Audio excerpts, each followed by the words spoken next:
Lei mi ha abbracciata e mi ha detto: "Aiutami".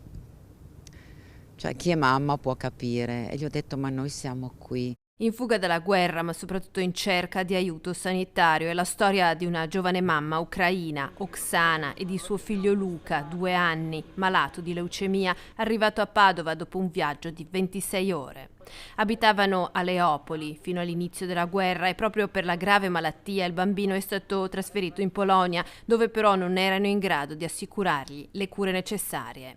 Attraverso un conoscente a Chioggia è stata contattata l'associazione Team for Children che, assieme all'azienda ospedaliera universitaria di Padova e il supporto dei volontari della Croce Verde Padovana, ha portato il bambino e la sua mamma in città. Abbiamo attraversato 3 stati, l'incontro con questa mamma è stato emozionante anche questo perché si leggeva il terrore nei suoi occhi. Ora Luca verrà curato nella clinica oncoematologica pediatrica, è il secondo paziente arrivato dall'Ucraina dallo scoppio del disastro. Il primo all'inizio della guerra, questo ormai dopo diversi giorni, e questo ci fa ovviamente riflettere, ci rende felici di poter aiutare in un momento così difficile e ci fa sentire utili rispetto alle necessità che sono quelle di pazienti che hanno bisogno di continuare le cure per avere una speranza. Stiamo accogliendo questi minori che hanno necessità in particolare di cure oncoematologiche.